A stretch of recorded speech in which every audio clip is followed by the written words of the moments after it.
Hey guys, welcome back to our channel. Hello.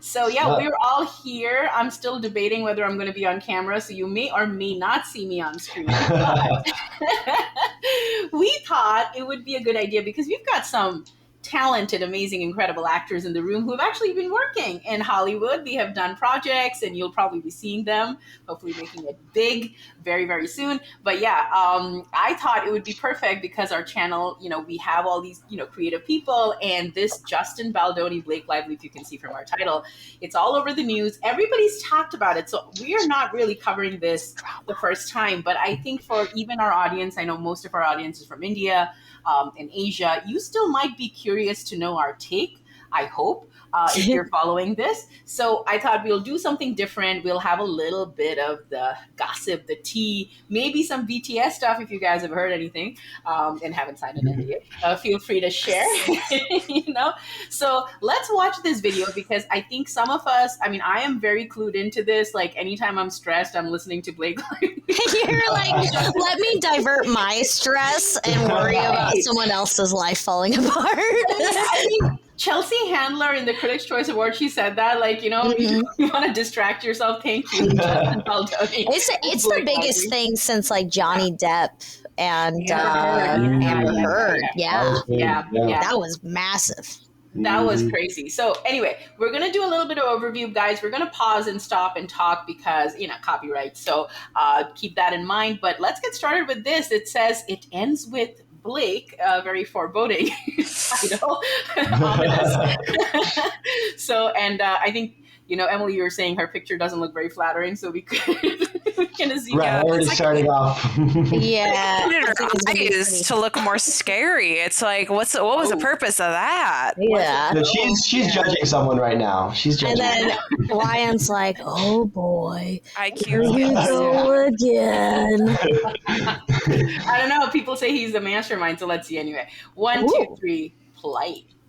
After the insane dumpster fire that was the Amber Heard era, a tragedy so absurd it could only be scripted by the darkest forces of fate. No one could have possibly foreseen the horror lurking just 2 years down the road. An actual Amber Heard 2.0? You would think people would have learned their lesson, but no, this time it's bigger. This time it's nastier and more shocking. And it was supposed to be her big Hollywood comeback. But the tragic irony, what was supposed to be a dazzling comeback, it quickly spiraled into her most colossal miscalculation. Blake didn't just ruin her career. She obliterated her reputation and in the end paved the way for the complete annihilation of her legacy. This isn't just a cautionary tale. It's a masterclass in how not to succumb to the same fate as this small and very highly elusive club of Hollywood outcasts that are, let's face it, despised by the majority of the public. How you can go from claiming that you're the victim of a sinister plot with behind-the-scenes sabotage and harassment and the smear campaign funded by a studio one day to then being the villain in a matter of 14 days is outrageous. Yikes. Has no one told her she's canceled? Oh God, people's comments make me kind of feel bad for her. I'll never watch anything with Blake Lively again. But it quickly spiraled into something much darker. The true smear campaign, the one that would unravel her career, devastate her reputation, and leave her legacy in ruin. Her number one enemy was herself. And now we're left to watch as the pieces of Blake's career crumble piece by No, she looks beautiful in this. She always has Every the great best style. story has a good beginning, middle, and end. And this one is no different. The movie, I guess. The beginning.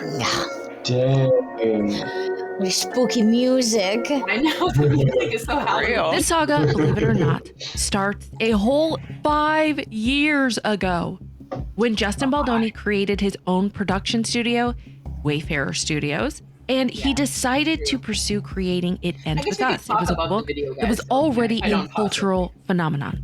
And I was This one, for films that could speak to the human experience, and I was sent It Ends With Us. I got hooked in the first chapter, and I was sobbing by the end.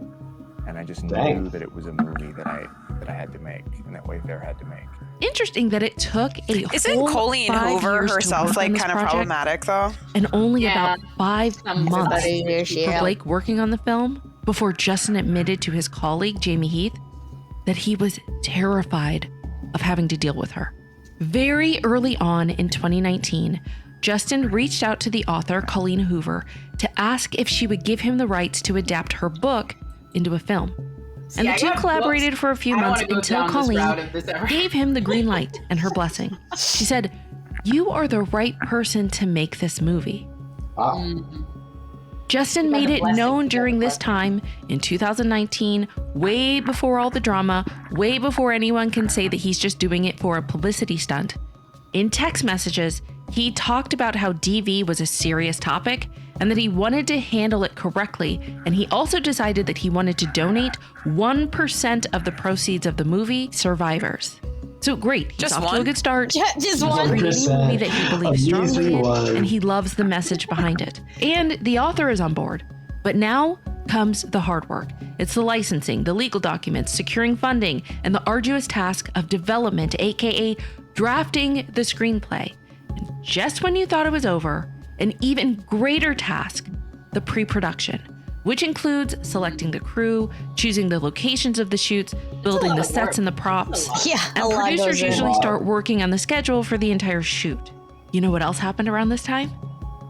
Hiring the cast. And it would take nearly 3 years for all of this hard work to come together. In that time, Justin decided that he would also be starring in the movie, as it was something that the author had suggested herself. Have you given any thought to whether you would want an acting role in this? Say, maybe Lyle? I could see it. The idea that he did And now it was time to find the woman to bring his female heroine, Lily Bloom, to life. And as fate would have it, Blake decided to throw her name in the hat for the running, and Justin was extremely impressed. Casting Blake Lively, super intimidating. First of all, the first meeting, I was so nervous. She's like a creative force, and also so funny. Justin run. I don't know. I knew right away that she was Lily. On New Year's Eve of 2022, Blake accepted the lead role, and they were off to the races. Their honeymoon stage, though, was quicker than a cat avoiding a bath. All right, I'm gonna. Oh no, the baby. Not the kitty. But quick question, guys. Anybody read this book? It ended. No, but I know people who have, and now I want to. But okay. Yeah, I mean, it's going to be hard to not like look at it from the lens of how it ended with them. But I mean, that title always makes me giggle because it's like it ends with us, and it's just so prophetic in terms of what happened. Like, it's it's huge. like a doomsday prophecy. But no, I do know I have read Colleen Hoover's other book. I think it's Verity. I think Verity is the other book that she wrote. It's like a bestseller. And I know I kind of, Fred actually gifted me that on my birthday. So, cause I like the mystery books and all. So, but I know this is a book about, DV. So sort of like a, Cinderella tale gone wrong. And yeah, I mean, it's interesting that, Bless you. That he had to do a lot of prep, and I think he was working with a lot of the, abuse, like domestic violence abuse shelters and stuff to do like research and everything. Like he wanted them actively involved in the sets so that it's authentic. It sounded like he wanted to portray it like correctly and like give it like, and without making it traumatizing. Right. I mean, it's very interesting because like you see him with the man bun and everything. I don't know if they're going to talk about this in the video because, guys, the video is like 24 minutes long. We don't even know if we're going to see all of it because it's a long video. But it's interesting. He's got the man bun and everything. He had like a YouTube show called Man Enough with his partner. So he was very much like, a male feminist, and he wanted to like support women's rights and everything. And it's interesting that there's all this talk now that when things went sour with Blake Lively, basically with the Ryan Reynolds movie, Wolverine, right? Deadpool versus Wolverine, there are like references to him as Nice Pool. So that Nice Pool character is based on Baldoni. That's him. Oh my god. I remember seeing something about that, about him like making fun of Justin in Deadpool versus Wolverine. Yeah, and it's very like telling because the way Ryan Reynolds cites himself in that movie is Gordon Reynolds, and that's the same name he uses in It Ends With Us because apparently Ryan Reynolds wrote scenes, well, unsolicited and not allowed, but he wrote scenes for It Ends With Us without people's consultation. But anyway, so there's like this whole thing going on. So if you see Deadpool versus Wolverine, I don't know if they're going to show it here, but there are scenes where they're filming right in front of like a flower shop, and there are clear references to. I've seen it. Yeah. So anyway, it's very crazy. It's crazy. It's crazy. The drama runs deep. Between movies, like it spans through. It's a cinematic universe of anything better to write about. Because filming was going to be underway in a few months, and it's apparent that getting back into shape was one of Blake's top priorities. She even recommended her personal trainer to Justin, and then 2 weeks after that decided to talk with Justin about how important it was for her. This is her words, her ideas. Her getting back into shape after having a baby. Even though Justin seemed completely supportive of what Blake wanted to do, and even discouraged her from worrying about thinking about it. I don't know why she didn't look like her before. This movie requires a certain aesthetic. It's part of the job that we both excitedly signed up for. I don't shy away from it because it's not problematic. It's the assignment. Like when someone is about to start an athletic event. It's their job to be in top shape. My husband and I both look at certain roles as athletic events, and this is one of them. And then Justin reiterates protagonist has to be. All her texting is like weird. Anything you were insecure about, we will talk through and get creative together and make you comfortable. I don't want you to stress about your body. It's the last thing you need. Sounds like a nice. Let me stress that again. Yeah. It's the last thing you need. So how do we get from this to a few months later Ryan Reynolds cussing Justin out in his own home? It's insane. Great editing. According to Justin, he has bad back issues, like bulging discs and chronic pain, and he wanted to be able to safely lift Blake in an upcoming scene that he was prepping for, as shown in this script, which Blake says doesn't exist, but here's a copy. So because he believed that he was reaching out to his own personal trainer now, this is not only Blake's personal trainer, this is now his personal trainer, right? And Justin felt that it would be appropriate to ask how much she weighed. And you know what? Seriously, benefit of the doubt. Maybe he asked it in a strange way. Maybe he didn't fully explain why he was asking the trainer this information. But here's what we do know. That it took 2 days. Only 2 days after Justin had that question for the trainer to go run back and tattle to Blake and Ryan about what was said, summoned to Blake and Ryan's house and completely cussed out.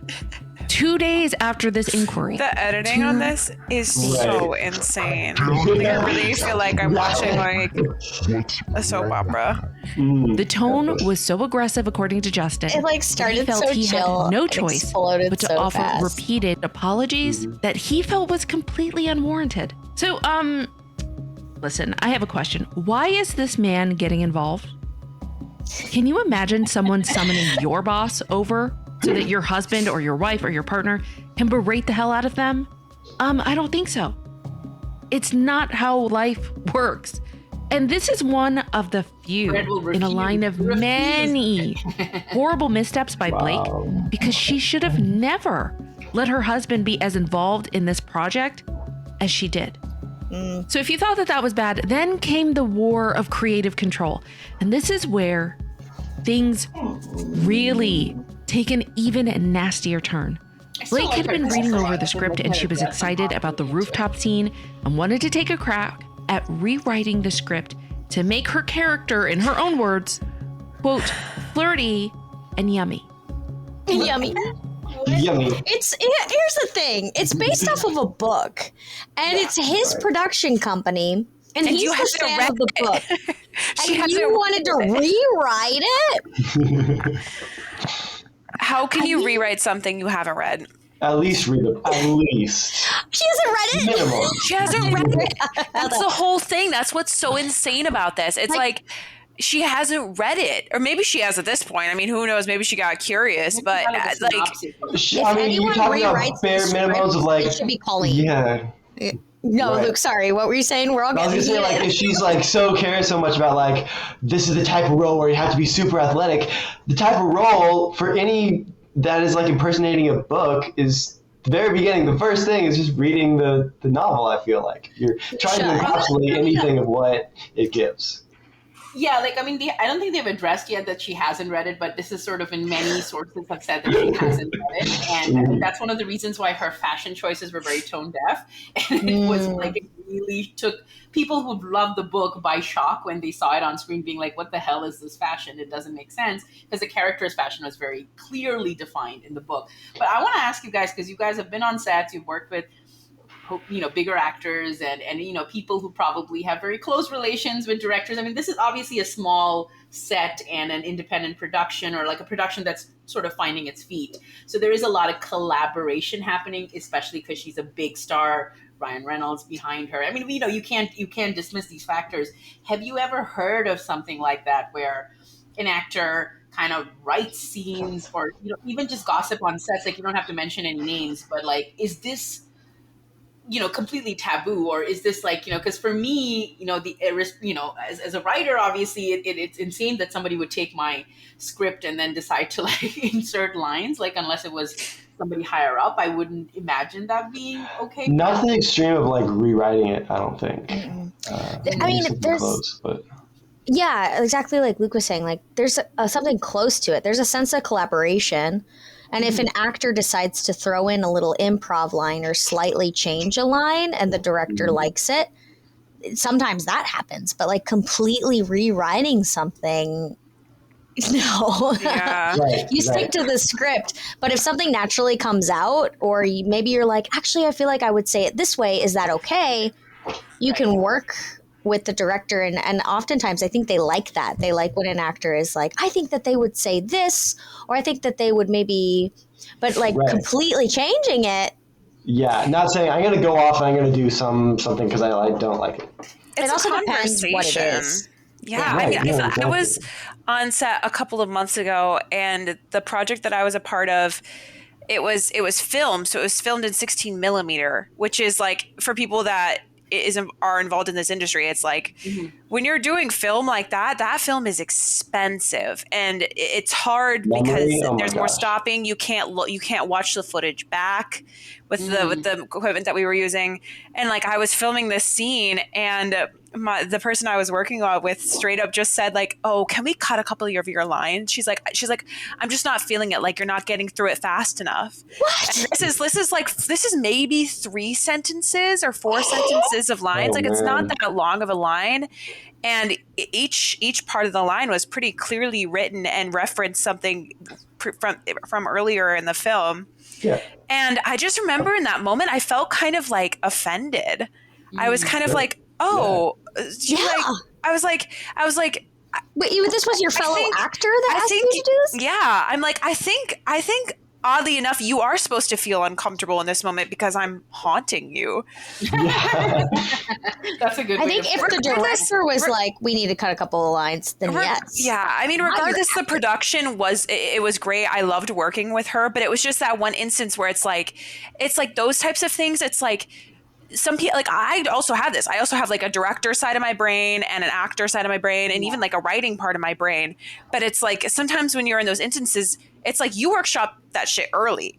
If you're doing that when you're filming, I'm like on a beach, I'm like covered in I'm like, this is not the time. And so like when we were refilming the shoots, I'm like forgetting the lines, and I'm like being hard on myself because I'm like, oh, why am I forgetting it? I'm like, oh, because she just asked me to cut 5 of my lines. Like my line of thought isn't connecting to the next one because of this instance. So I don't know. It's tricky. It's all about collaboration. It's all about a conversation, and it's just about being considerate to who you're working with. Yeah. Absolutely. But I imagine, like, if you're like Luke, if you wanted to say something, sorry. I was just gonna switch topics, so if you have something else. I was gonna say, but in this case, the fact that he had spent 5 years on the script and had like worked so much on it, and obviously he's directing it, also the lead. Yeah, you would think at some point like you'd have to defer to him, right? Because it's his project, and I know that. There are interviews I've seen, obviously not part of the industry, but I've heard of interviews where actors, like actors on actors, when they talk about their experience on certain sets, and they're like, well, this director, like I remember that movie about divorce, which, maybe it was called Divorce. What was it called? The one with like Scarlett Johansson and Adam. Oh, I know exactly what you're talking about, but I can't remember the name. It's the marriage. Adam movie. Driver. Driver. I think, was it just like a marriage story? The Marriage Story, yeah. Oh, yeah. And that one I remember, like, I think it was Scarlett Johansson or Adam Driver, one of them on set being like, you can't change a single line because he wants it to be exactly the way the punctuation has to be just right. And you're like... That's pretty common. Yeah. And like network TV is very, very strict about word for word. Line for line. Commercials don't get you started. Yeah.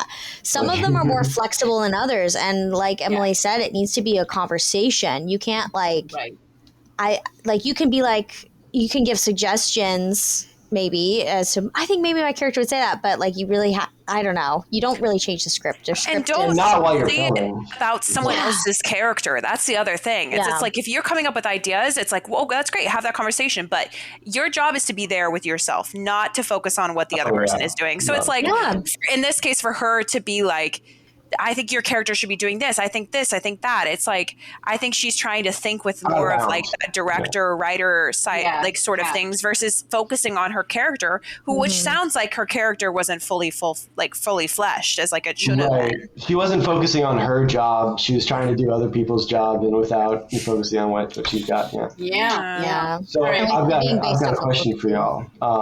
Just like, for my own information, even maybe, just helpful. If from a scale of 1 to 10, if someone asked you like how much you weighed, how offended would you be?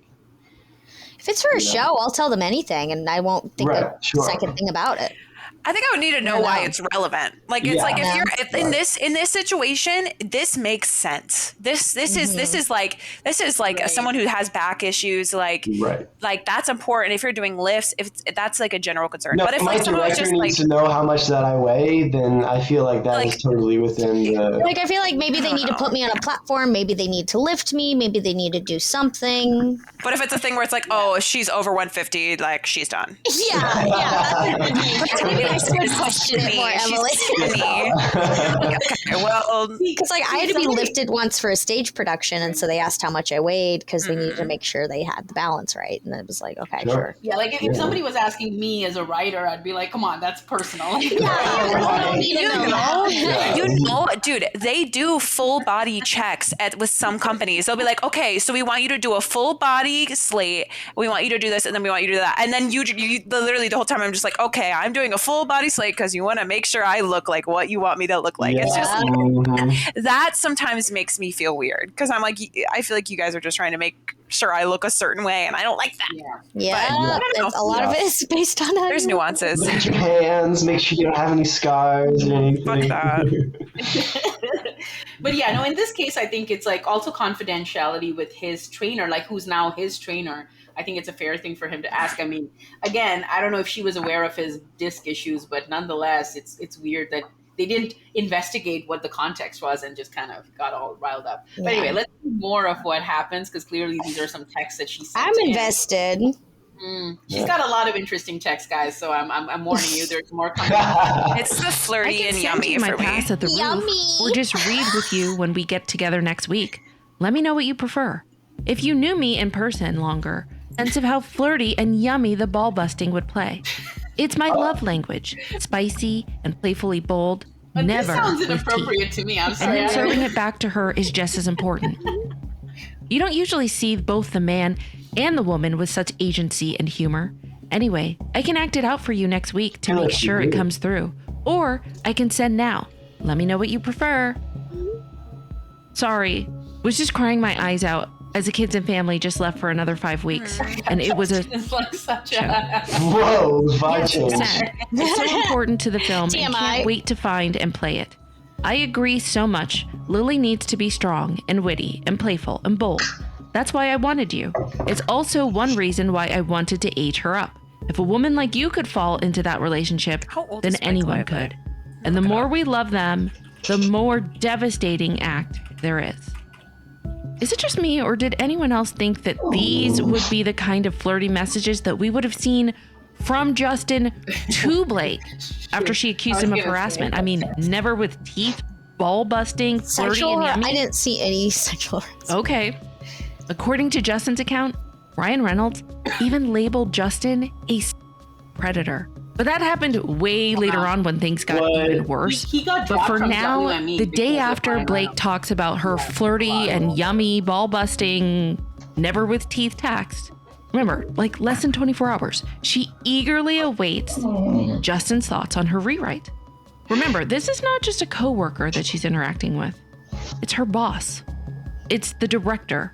It's the owner of the production studio that she's been hired to work for. She's already starting to pester him with tasks and unofficial deadlines. And what's interesting here is if we didn't know titles, wouldn't it seem like she's the boss that's subtly checking in on you? If you disagree with me, keep watching because it gets so much worse. Yeah, it does get worse. Happy Easter. What do you think of the pages? Well, we don't have the actual response back. We have a summary. Justin sent her a voice note saying how he loved her passion and dedication to the edits and stated that while he liked her changes, he envisioned the final version landing somewhere between her take and the original. I mean, that kind of sounds like a pretty reasonable request. A man who was trying to compromise. And he probably thinks that this would be a satisfying answer for Blake, but he didn't even say somewhere between his take and the original. He included her in that. Blake didn't like the answer that she received. She enlisted her super mega star dragons to ambush Justin after he was invited over to their apartment. Wait, who are her dragons? Even further, Taylor Swift. All of her changes. Famously now, she said, "I'm Khaleesi, and like her, I happen to have a few dragons." Oh my God. How cringe can you get? What? Justin was invited over to their apartment and the megastar Rich friend was people there. are Ryan so out of Reynolds was touch. there. And he felt Yeah, so basically, there's like longer messages if you look this up, but this is like sort of the most hilarious part of the thing where she basically was pissed off that Justin didn't respond as positively as she wanted to her edits. It's not your movie. Yeah, and then she kind of goes into like, you know, Ryan and Taylor, like they are like in my corner and they know how creatively talented I am and like, you know, kind of putting pressure on him, like they think I'm the best, so you should too type of thing. And then she kind of goes into this Game of Thrones reference going, I have two dragons and Brian and Taylor and like they, you know, whatever, like, you know, they're on my side type of thing. And then Justin kind of felt that she was sort of intimidating him by saying, yeah, she's trying to for sure. She's showing him his her dragon. Fired. Hire someone new. She calls him to their apartment and basically Ryan is there and Ryan is telling like how great her edits are. And then she makes Taylor Swift come in and Taylor Swift is like, I love her version. I love her edits too. So he felt like now it's like doubly the pressure. He's like, oh, it's Taylor Swift. Like, right. Like, where did you come from? Why, have you made a movie before? Have you ever? Well, she's directed stuff, right? So she has. Okay, wonderful, nice. I didn't know that. Yeah, I didn't know that. Not like movies, but I think she directed her own videos, if that makes sense. Oh, music videos. Yeah. Okay, cool. No, she's an pressure to make pretty much all of her changes. Yeah, so he's feeling that. After he left, Blake sent a series of follow-up messages to Justin. I mean, can we just say the absolute gall of this woman? In the messages, Blake talked about how her dragons had been by her side far too many times where she was overlooked. Automatically, we see she has a chip on her shoulder. They watched me handwrite scripts because the director is too afraid to send the FDX file. And if you're wondering what the FDX file is, it's a document that's used by screenwriting software Final Draft to store scripts for TV episodes and movies and plays. That's what she's talking about. But what's interesting, and you're going to see a theme here, I don't know if you caught it, but Blake is basically intimidating and pressuring Justin in not just one way, but also this weird multifaceted approach First with the peer pressure from her mega celebrity friends, right? Her mega celebrity dragons, but also basically daring him that if he doesn't send over the FDX file, then he's essentially a coward. All of these subtle digs and plays on power actually started with her husband, Ryan. And we're going to get into that because Ryan set the tone from day one.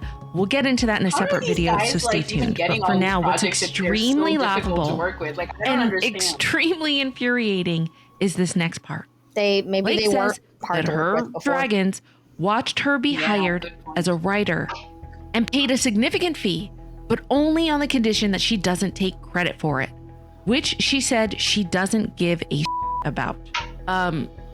Wow. Interesting. Really, Blake? Because I just have a question for you. Are you sure about that? Because just a few months from now, towards the end of 2024, Blake basically goes on this campaign, according to, if all of Justin's accounts are correct, she goes on this campaign where things got insane. Justin basically described it as Blake committing extortion. When she didn't get her way, she retaliated. And this is where things get unbelievable. Remember, this woman who claimed that she could not care less about getting credit for films allegedly does the following.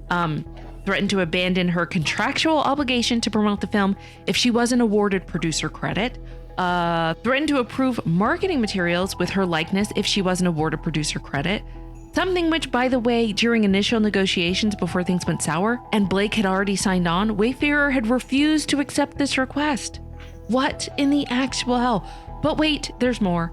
Blake also demanded not only producer credit, but the coveted PGA mark on her producer credit. What is that, you may ask?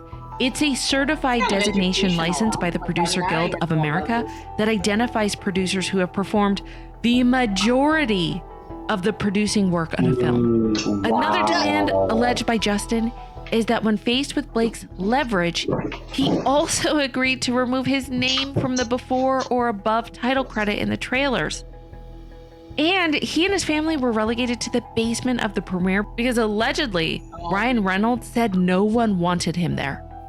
No one wanted the director, the owner of the production company there. That's a horrible the goal. And the lead. I don't think you understand the extent to which how much this woman pestered this man. Justin provided email after email, text after text. Every message was relentless. Where is this? Where is that? Where's the script? Where is that? Where's my ex? Fill in the blank. It was demanding.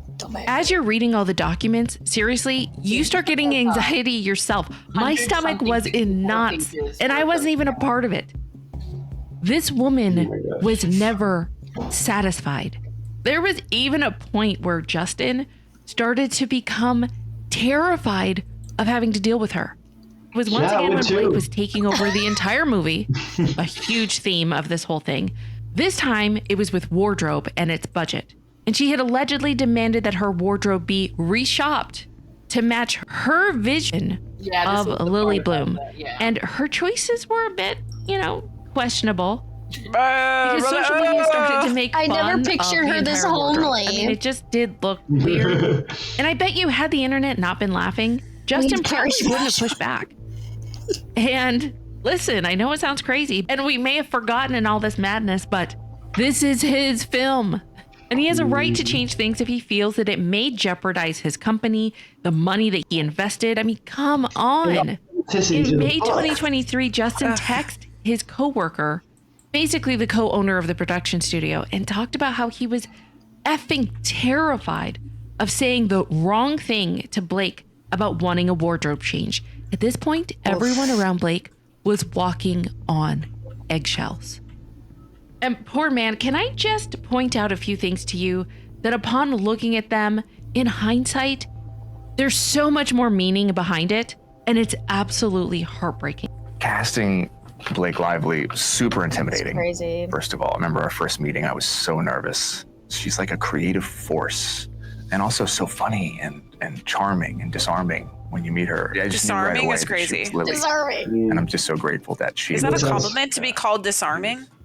You don't decide your wardrobe. And I'm sorry, but I can see the unease in his eyes. Yeah, someone's job. There is no way in hell. Their full job. Yeah, there's a whole costume designer. There's a whole department, actually. There's a whole department. I have never once had.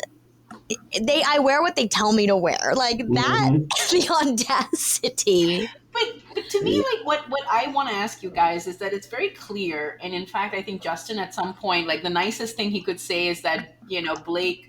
I mean, that kind of hinted at the tension because he was just way too polite and kind to try, not throw her under the bus. But the closest thing he said that she's ready to be a director. She really has directorial ambitions, which kind of somewhat hinted at the behind the scene insanity. It's clear she wants creative control, a lot of it. But my question is it normal for people, actors, why would you sign on to somebody else's project and try to, go full throttle? I want to have, why would you, what would make, is there any, I don't know. I'm trying to understand. It sounds like she made an agreement that she didn't quite like, and she didn't quite want to agree to, but agreed to it anyway with the intention of not actually following through on it. She signed those things and made those of who's the producer, but fully intending at the beginning not to follow it. I feel like most actors who get to that point just make their own projects so that they can have full control. Yeah. Right. There's been so many, like Adam Sandler, who has made his own production company so that he can have full control. But the gall to go to someone else's production company and try to take over, it's you have a job. And your job is being an actor, so your job is basically embodying this character and doing what you're told. And I imagine she saw Ryan Reynolds do Wolverine with all that, and that was definitely his movie. He had a lot of creative control. He had a lot to say. Yeah, and that probably made her want to. But that's not the same type of situation. Yeah, that's the weird part to me because it sounds like it's if you want to create something, girl, you got so much money, you just go do it. I don't know if she just saw the popularity with this book in particular and was but maybe I want to do it or something. I don't know. It doesn't make sense to me. Yeah, I mean, I kind of feel like she obviously didn't expect to get exposed and caught because I just feel to me, I completely understand a lot of people who have been and she's sort of been in the industry since she was a kid. So she has parents in the industry and also she's sort of very clued in, right? Mm-hmm. I can understand Ryan Reynolds, they have their own production company. He's obviously kind of taken on a lot more creative control. But to me, it's so weird to get into somebody else's movie set and then kind of start making all these crazy demands. Why not wait to get your own project or maybe even negotiate something where you have more control maybe for the next film? I don't know. Yeah. It seems so hostile. And I don't know. Even if you're that powerful, why would you want to be so unpopular? You know what I mean? To bulldoze your way? Right. I don't think they see it that way, though. They don't see it as them being unpopular. It sees them as they're getting their way, and that's what everyone wants, obviously, right? Because that's what I want. Crazy. Thank you for opening up, Luke. I hope you get what you want. I just feel obviously, I just feel this is somebody who's not used to know. That's what I think, because I feel for most of us, even if we had ambition, I mean, I would imagine even if I had as much power as a Ryan Reynolds and Blake Lively, I don't know what kind of life they lead or what kind of world they live in or what their mindset is, but I just think a lot of us just don't want to rock the boat that much, right? Yeah. We might want to be I could probably do this better, but okay, let's just finish our obligations, and the next time I find something, I'm gonna do it this way. You know what I'm saying? Why? It's a weird balance you it have just to play shows when you you're an actor. Yeah. I think don't it speaks to how overstep she your bounds. treats people too. Yeah. Just in her everyday life, She's used to probably getting her way a lot of the time, so I guess. She's got a lot of this is the one thing with Blake Lively that came out. I think the whole reason this happened, and I think this is going to get to it pretty soon, is that she got a lot of bad press after during the promotions because she was a bit tone deaf. She was promoting her album. Yeah, I remember her interview with that one woman. She's I like your baby bump too. Yeah, there was. You remember that? Yeah, some really rude interviews where she just seemed very like hostile toward the interviewer. Like, she was very visibly pregnant, and the interviewer said like, "Congrats on your baby bump," and she goes, "Oh, congrats on your baby bump." And apparently, it came out later that the lady was infertile, like she couldn't have kids or something. And she just was like really mean to her in that entire. Just like, also, why would you say that? Like, this woman obviously doesn't have a baby bump. Like, I don't know if she just overstimulated or something, or she thought that was funny, or she thought it was like that is a thing in the industry too, where it's like women, where like sometimes when you get interviewed and you watch these like interviews with women versus men, they'll be like, to the men, they'll ask about all their creative projects, they'll ask about all this shit, and then for the women, they'll be like, "What are you wearing?" Or like, "Oh, what product do you have in your hair? It's so shiny." It's like, okay, well, I'm here to talk about my work. So I feel like maybe that I feel like I remember reading somewhere that like something about that along those lines, but still, it's like there's a line. I remember Scarlett Johansson getting a lot of that with Avengers. They'd be like, "What is your process for approaching Iron Man?" And then they'd be like, "Hey, Scarlett, do you wear underwear in your outfit?" Oh my gosh.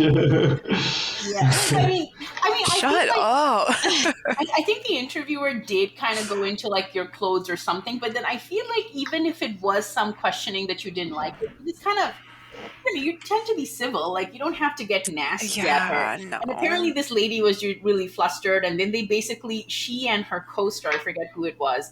This was for another movie, by the way. It's not for It Ends With Us. It's like a prior film that Blake did promotions for. And so she just basically iced out the interviewer and just kept talking to this other woman. And this lady who was like the interviewer felt horrible. And she was like, she apparently released this at the time of It Ends With Us controversy and said, "This is the interview that made me want to quit Hollywood." So obviously, it's a good look. She's known to be like mean on the sets of Gossip Girl, apparently, to Lee Meester and her other co-stars. And there are people who kind of said she was a diva back then, like some extra who came out, I mean, once this controversy erupted, where they said she had not even looked at Blake, but Blake kind of singled her out and said, "Fire her," because she looked at me, and she was like, "I did fire her." Fire her. I want her fired. Fire her. So, off with her head. That's funny. A lot of diva, bad Did they behavior. fire her? Did they fire the girl? They did. They fired her. I'm sure they did. I'm not surprised. Imagine getting fired from that. That's great. And she was apparently not even that famous then. She had just started. She had not even gotten like Gossip Girl. So it was like very early on, like Sisters of the Traveling or something like that. Anyway, oh my God. So she's got a lot of years. That's what I feel like. I mean, why do you want to build? Because Hollywood, I would imagine, is built on reputation and networks and people liking you and knowing you and promoting you. Like, it's a lot of that. And so it's also about status and feeling better than other people and how much money you have and how popular you are. So there's that. But at the end of the day, it's the public. If the public don't like you, that's so true. Thing. Right? Canceled nowadays. Cancel culture, bro. Right. Cancel culture will get you, and it'll get you hard. You can't treat people like that. I honestly even don't understand though people when getting caught with racist tweets. I'm like, oh my gosh, what do you have to be to find? Like, I don't even know. Even if I had Twitter, I don't think I've ever posted anything. You know what I mean? That's because you're a good person, Rima. There are people out there say crazy shit. I also Kanye's been posting lately. Oh my God. Like, if you looked at my old tweets, I'd be like, "Oh my God, raw XD, like, I have a stash, like, I like turtles, I'm so random." And that's how it should be. It should be cringy, weird stuff, not racist, like casual racism. Like, that's insane. Yeah. That's crazy. But anyway, so let's continue. I think we're pretty much at the end. I don't know. We'll see if we need to see till the end, but we'll continue our conversation. Tapped in. That you would ever cast her again, Justin. If you could rewind the clock, there's no way in hell. I don't believe it. Not for a second. Here. And then this one just speaks volumes. Would you be willing to entertain pulling double duty again in the future? You're gonna have to ask me in a little while. We're gonna take a vacation. We're gonna take a vacation after this. Going back first. I know. For a moment. Because we do have It Starts With Us. So I'm hoping to see you back in the double duty role. I think there are better people for that one. I think Blake Lively's ready to direct. That's what I think. See? I feel like that was a subtle dig directed kind of at Blake and Ryan. Oh, yeah. I don't think that Justin ever thought, he probably thought, hey, I just want to play nice. Let's just get this over with. I don't think he thought that a lawsuit was coming.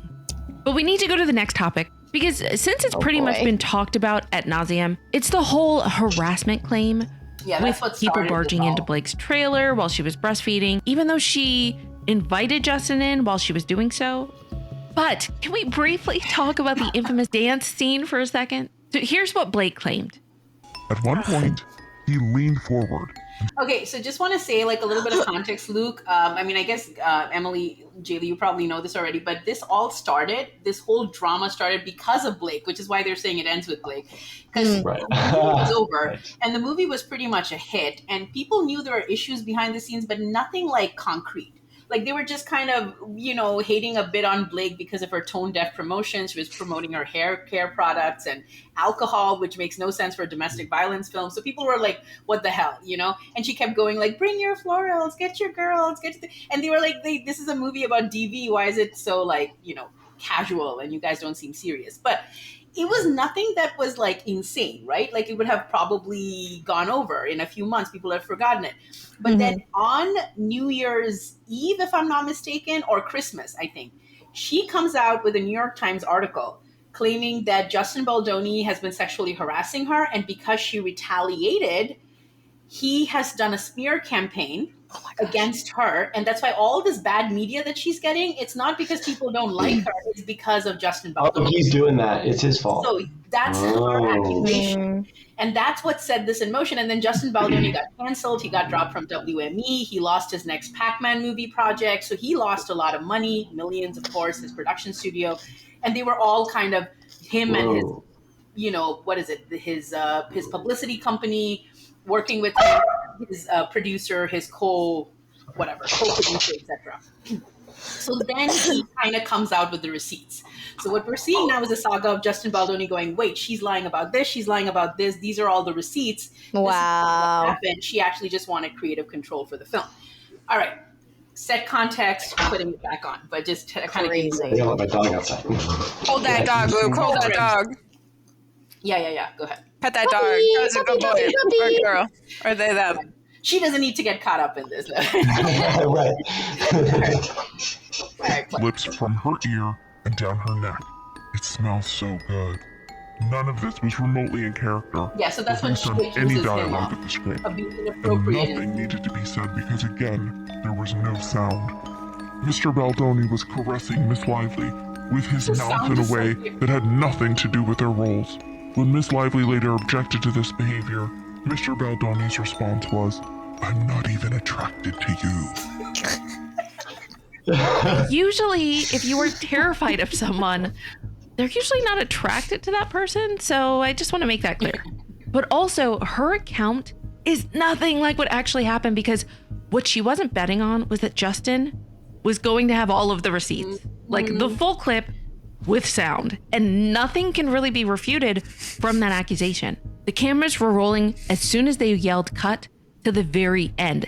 He released the full, 17-minute unedited version? Wow. Nothing can be refuted. According to Blake's side, this is an age-old story. A woman speaks up with concrete evidence of harassment and retaliation, and their abuser attempts to turn the tables on the victim. I don't know, you're in a romance And the thing movie, is, like... it's true. That does happen a lot in society. It's something that should be taken seriously. She's got 2 earrings. The problem is, though, she talks about having concrete evidence. Well, where is her concrete evidence? Where is it? Almost every one of her points has been countered with concrete evidence from the other side. That's so and by all accounts, the only person coming out of this looking tortured and getting absolutely ill-treated is Justin. And honestly, even some of the production crew, a lot of them could not stand her. Yeah, and it's true. We all need to wait and see what receipts Blake has. But it better be. Blake, I'm telling you right now, it better be one hell of a Hail Mary, because this is not looking good for you. Blake honestly should have let the backlash happen during her whole flowery press tour where people were getting angry that she was making light of a serious DV topic. Just let it subside. Let social media anger slowly disappear and let it go. And you know what's so weird? People were starting to forget. In December, that wasn't even on anyone's mind. But instead, maybe in her head, she was thinking attacking Justin would vindicate her and revive her reputation. But obviously, it spectacularly backfired within 14 days. The backfiring couldn't get any worse. She is now on Amber Heard levels of disdain. People are refusing to watch her movies, and she's now being portrayed as not only Amber Heard, but also difficult to work with, vindictive, whiny, demanding, retaliatory, which, to be fair, are kind of traits that are associated with Amber Heard now. But the worst thing that you can be called in Hollywood is what she is now. Unmarketable. Ooh. And that is how Blake Lively ruined her own career. But we're not done because Ryan Reynolds has a massive part to play in this whole debacle, and we're going to talk about that next. Make sure you're subscribed, and also if you want to listen to the full entire... All right, we're going to stop. I love me some Ryan team. Oh my goodness. Like apparently, well, I'll give you a little bit of the tea with Ryan just very, very quick because I've been following this every day because like I said, it takes off my stress. So again, just like Chelsea Handler, I'm saying thank you to Blake Lively and Justin Baldoni for keeping me, stress-free, though I would not want public debacle anytime, ever. I would not wish this on my worst enemy. But Ryan Reynolds, it seems, a lot of people are saying he was the instigator. So if you know, like when he did his first like Deadpool movie, he had a director, and that director basically dropped off from the project. Because they said that Ryan Reynolds just took creative control and then they had no say. And so a lot of people are saying that Blake Lively took a playbook from Ryan Reynolds, whatever, or took like some lessons from Ryan Reynolds playbook. And so she tried that with this movie. And he wrote some of the scenes, which even Sony, who's the producer for the film, had no idea that he wrote the scenes, and he shouldn't have because, again, he was not a writer on the film. And so there was a lot of involvement. He had nothing to do with the project whatsoever, it sounds like. He didn't. Crazy. But he also did his own promotions for the film. So, yeah, it was weird. Yeah, I think that's the thing I saw, too, is like Blake had said that they could use their advertising company or something to do free promo for the movie or something, and then they ended up still charging them as well. Like, I'm just like confused. I'm like, this didn't need to be a family affair. It really didn't. It really didn't. And it got worse because what they also found out, because I've just sort of been paying attention to this as this is like, it's almost like an everyday saga, right? It's coming out, news is coming out every day. They had a music director or music producer for this film who got dropped at the nth hour because Blake Lively wanted Taylor Swift to kind of come on. And so and so she told Sony, drop this guy because I don't like him for some reason. If you want my song, then he needs to get out. So they kicked him out. And then right at the last minute, this is like days before the movie's coming out, which is unheard of.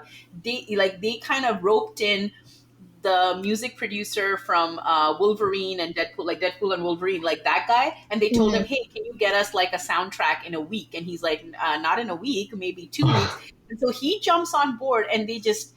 Yeah, so a lot of insane meddling, and again, a lot of like, overlap between what Ryan's doing and what Blake's doing. And so he did the promotions for this film, which was, again, nobody asked for it, but he kind of brought in Hugh Jackman, and they were both like doing this weird thing where, oh, you're the guy who's kind of hitting on my wife, huh? Like some very weird... Yeah. This whole situation is so sad, again, because it's like, it's the mention at the end where it's like... things like this make it more difficult for women to speak up in the future. It's like, it's like, holy cow. Like, we already have enough issues being believed as is. It's like this is going to be another excuse for so many instances in the future. It's like, it's really frustrating on all fronts. To all the women who have had that actually, like, had to go through actual experience like that. Yeah, that's like, I mean, I honestly feel like when she first came out with it, and I remember seeing the New York Times headlines, And we were all kind of shocked. I think everybody was like, "Oh my God, can people do that to you?" Like she was like, "Yeah, this is an organized smear campaign," and so everybody was sympathetic to her. But then, as the receipts started coming out, we were like, "What is going on here?" It's worse. Yeah. So, I mean, I'm pretty sure she felt a certain way. There's even some conspiracy theory about the fact that she and Justin might have gotten a bit too close, and Ryan might have been jealous, and hence he kind of got crazy. But who knows? Who knows? Messy. Exactly went wrong, so right? Messy. Drama. Drama, guys. Drama.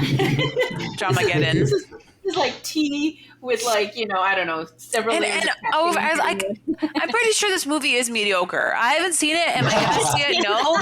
Like this movie is please. Can we focus on anything else? Like, can you just be a decent human being for a little while and do your job that you agreed to? Right. Yeah, I think I'm going to ask you guys, like, what do you think, very honestly, like, because this sort of has implications, even if, I mean, hopefully this goes away and I hope these people find their peace. And I don't know, like, I feel like this is just a shit show all around. But coming to like the fact that people can twist words of things that happened on set, how you're behaving with your co-star, intimacy, like apparently he did hire an intimacy coordinator and Blake was apparently the one who said, I don't need it. And so then she was accusing that they didn't have one, but then, anyway. You used one anyway. It was, it's not for you only, like. But like, I feel like he has a lot of receipts, and because he recorded these things and because he kept track of that, he actually is able to somewhat save face, right? After the accusation. He saw it beforehand. He knew something might go down. Somebody covered his ass, But my question for you is, like, do you think now, like, looking forward, because I mean, we're hopefully trying to give it somewhat of a different take, guys, because this has been talked about all over. So from your perspective as actors, do you think things might change on sets because of cases like this? Like, do you feel anything would change on the set, or do you feel like contracts are going to get crazier? Are people going to record everything? Like, I mean, are there things that you guys would do differently? I mean, I don't know, anything at all that you have thoughts of.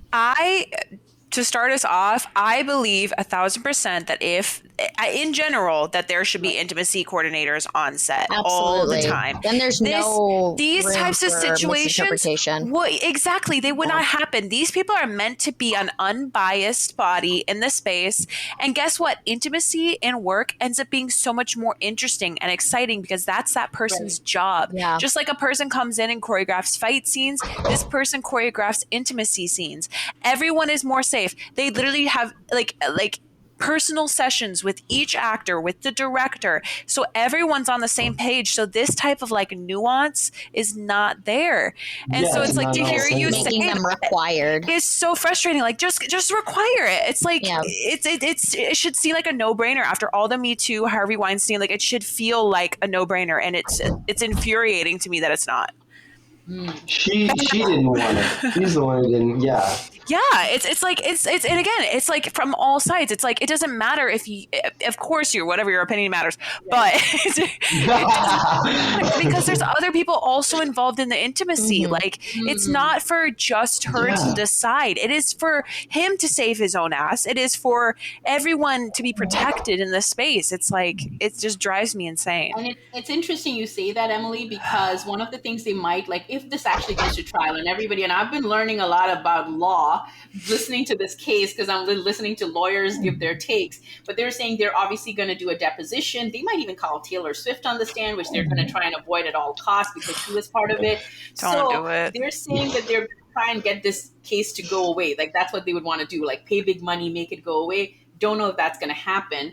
But one of the things in trial that would help Justin Baldoni is because these sexual harassment claims is he has notes that he took from the intimacy coordinator. So he's saying that whatever Blake is saying is inappropriate is actually what the intimacy coordinator told me. I took notes, I relayed them. So we'll see. But which is fair, but it's also the thing where it's like consent can change at any moment. What might be comfortable when they were choreographing that kiss, that or whatever, that could have been that. But that's the whole point of having this person on set the whole time is to have a safe word and be like, hey, monkeys, that move doesn't feel comfortable to me anymore. Can we rework this and make sure it's comfortable for everyone? It is literally setting up a safe space for each person to be protected legally.